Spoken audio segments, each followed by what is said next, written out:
Hi guys, and welcome to my living room showcase. There have been a few questions, like I regularly get that asked of, you must have an amazing collection with all the pieces you're selling, and like they think I'm keeping the best ones all for myself. And I wish I did that, but I don't do that all the time. One of the reasons being like I need money to invest in new specimens. So I do not keep a lot of good agates for myself, and it's also not a very stationary collection. It's very moving, and I found out for myself that I'm actually personally finding the most joy of collecting also in the process of change. There's some agates I like so much that I keep them for some years, but there's also agates that I just put in the showcase and then the week after that I decide, okay, I've seen it enough, I will sell it again. And since I feel like I'm pretty well connected, it's easy for me to find new owners for the pieces, and once in a while I also have some really private and good friends who are coming over, and if they say, I want this piece so bad, can we do something about it, then like in most cases I will say sure, or give me like a couple months and when I'm ready I'll let you know about it. But this is all business inventory. I don't really have a private collection, so this is just some pieces I decided that I want to hang on to for some time, because I have the freedom to decide on when I want to sell which pieces, but this is all business inventory and not a private collection, so everything has a value behind it that I paid, and which in sales case I have to get. Actually this week I probably added like 10 new specimens to the showcase, and I feel like in the last 2 years probably around 95% of my collection has just entirely changed, and it's also not really well organized, so I don't really have like a line where like I only have a certain type of agates in one layer. I have a certain type of Malawi agates, for example, in one corner. It's really just mixed up, and whatever I like I put in a free space in the showcase. And I've also felt like that I'm also finding the most joy of acquiring agates when it's like an impulsive buy. So I feel like I almost never regret buying anything, just because I feel like always the first moment when I like something, it will not fade away.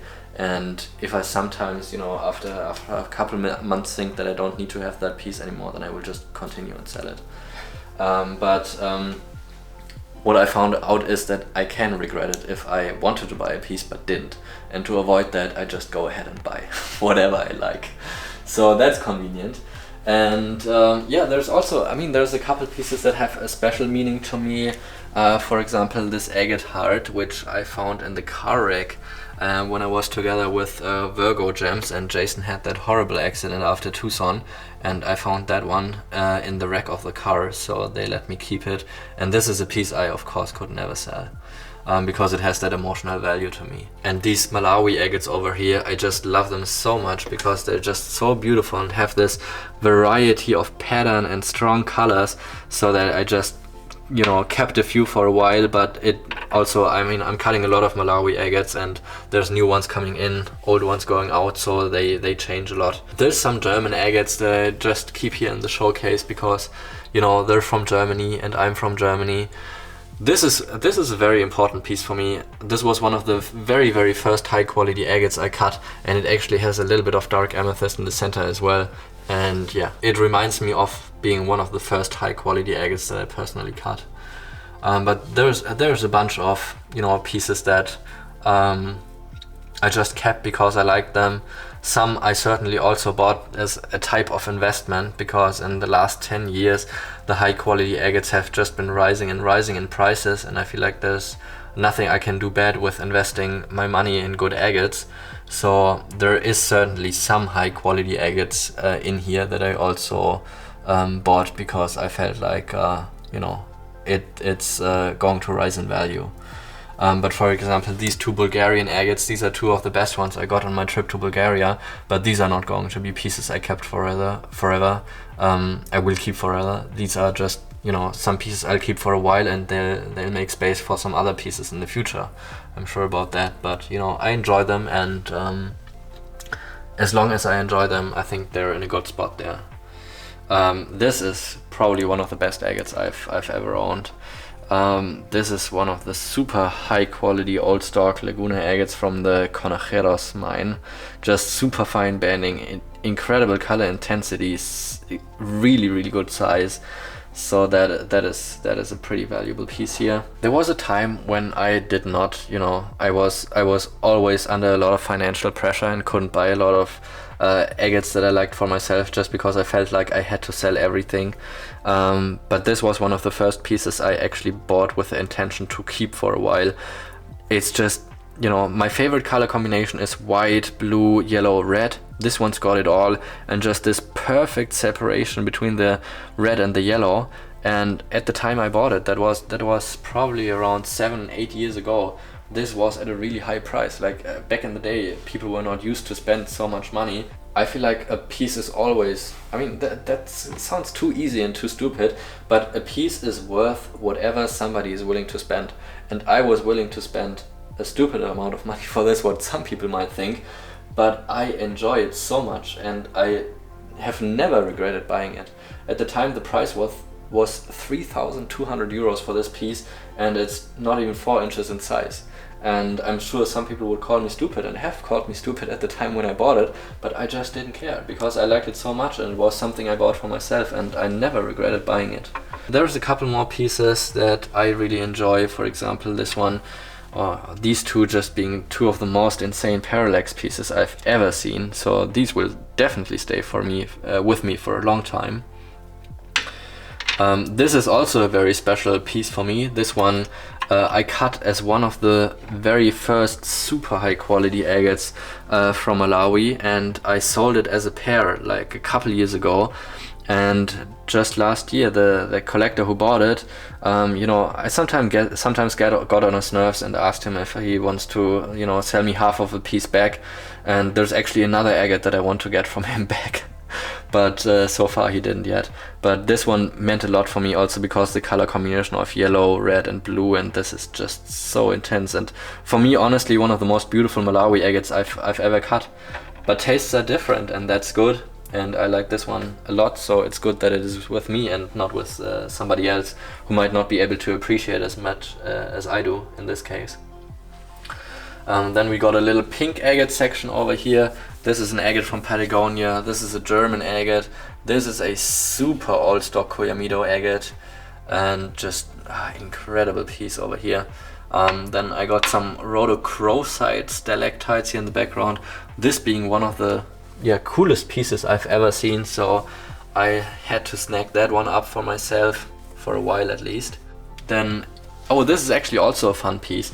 This one's also a Malawi agate, and this one was kind of messed up, so it had a broken corner, and I gave it to my polisher who's only working with a flat lab, so he usually can only grind it to a flat surface. And he did it with such a perfect job to polish it all the way around, which is incredible, to just polish it like that on a flat surface, and nobody would believe me or him that he actually did it with this kind of technique. So people were just thinking he was lying about it, but I believe him, and I like this agate a lot, just also for part of that story, because he was able to achieve this incredible result with like a flat lab. So I kept this piece. I sometimes buy, when I go to a show and I just run across a nice crystal. This one's just super clear. This is from Arkansas, so I had to buy this one. I also got a couple pieces of the Las Vegas amethyst, I think, from Mexico. A little piece of mango quartz, some of the sunset quartz with the phantoms. So also some quartz crystals in here, but it's mostly agates. This is actually really cool. This is a piece of opalized petrified wood. There's only a handful of pieces that have been found like this, so I had to get this one. It's also from a good friend, so I had to keep this one. There's a lot of pieces that I just enjoy looking at, some pieces with stories. This was a gift from a good friend that I got. This one I just put in this week. It's one of the most beautiful Swazi agates from Mozambique that I cut in the recent months. I just enjoyed so much, and it also has a little bit of parallax here in this section. So that's why I kept this pair for a while, but this certainly will make space for something else in some time in the future. This is one of the most beautiful, perfect Kentucky agates I've ever owned. I have had pieces that are multiple times this size and that are also a lot more valuable, but this is just for me as perfect as a Kentucky agate can be. And these agates are also actually pretty valuable with this kind of black and red and yellow combination the way they are. So this was pretty expensive, but I had more valuable pieces from this location. So I just kept this one for a while because I personally enjoy it so much. Then this is one of the most crazy calcite crystals in a druzy. This one I bought on one of my trips to China. Insane quality piece, so I had to keep this one for a while at least. And for the Chinese agates also, for the really high quality pieces, you know, since the mining areas have been closed by the government for I think 7-8 years already, the prices for the really good pieces, they have been going up and they will continue to go up more. So I'm really not in a rush to, you know, have this piece out of my showcase soon, and I really enjoy looking at it, so I'm just keeping it for a while. This one is a pretty cute piece I just got in like a couple months ago. Really nice combination of the yellow and the purple parallax. I love this one. This is a piece I got from a good friend. I love the flow channels, and you can repeatedly see the blue, yellow and red. These are the pieces I tend to keep just because I really like that kind of color combination. This piece is from a really good friend, from Hannes Holzmann from Austria, that I got from him. Also here, combination blue, yellow, red, a little bit of white water level banding even, and some amethyst. So I like that piece, even though it has some fractures. So that is usually a big no-go for me in terms of really valuable pieces, because I think it decreases the value a lot. But in this piece, for some reason, I don't mind that much, because I just really appreciate how beautiful the colors are. Then this one's pretty cute as well. It looks like a whale with this kind of water fountain. It's blowing out from the top, like the little how do you say, the wings? No, it's probably not called wings, but anyways, I don't know. And then the tail, I don't know how you call a fish tail, but it's a whale obviously. So let's keep it with that. Then yeah, just a couple random things I got here. This was made by a good friend. That's an old stock Luna agate. Then I got some amethyst pieces that I just randomly liked at a show, and I just went ahead and bought them. This is one of the best Laguna agates I've been cutting this year. Just insane quality and parallax. I love that piece, so I decided to keep this one for a while. But I feel like there's, like, in the entire showcase you're seeing here, I feel like there's probably 10 pieces or less that I don't feel like I want to sell anytime soon, like that I would not even think about selling. And that's probably the piece that I pointed out earlier. That's probably the two parallax pieces, the pieces that are a little bit more fresh to me, this one, and a couple of gifts and memories that I got, like this one for example, or other kind of gifts that I got from friends. Just because you don't you know, you don't sell gifts, you don't do that. And this is another piece I got recently, Blue Forest. Just incredible preservation of this petrified wood, surrounded by 2 layers of agates and the shrink wood formation as well. Insane piece. I had to keep that for some time. Nice little face agate I got from a good friend. Just a cute little pseudomorph spray going on here in this one. Then here in the background, the most insane Botswana agate that we cut in our factory probably in the last 2 years, I would say. Just look at that piece, it's outstanding. I mean, look at that, just so unique and perfect. Really good in size as well. My employee Clara cut this one actually, and she was hyped about this piece. She loved that one, and I love it too. Then this is actually the only Brazilian agate I'm keeping in the showcase, and I'm not a big fan of Brazilian agates, but this is so beautiful to me because of the soft yellow and blue color in combination and just perfect symmetry. I love the symmetric pieces in general as well, and yeah, I love that piece, so I had to keep it, although it's a Brazilian agate, but sometimes I make exceptions. And this is a super large old stock piece with this pink parallax center, typical smooth husk on the backside as well, massive in size, and just 2 of the rarest colors in combination with the green and pink in a single piece. So I had to keep this one for a while in terms of rarity, but since it does not hit my personal sweet spot in terms of colors, for example, I'm sure earlier or later I will decide to find a new owner for this piece as well.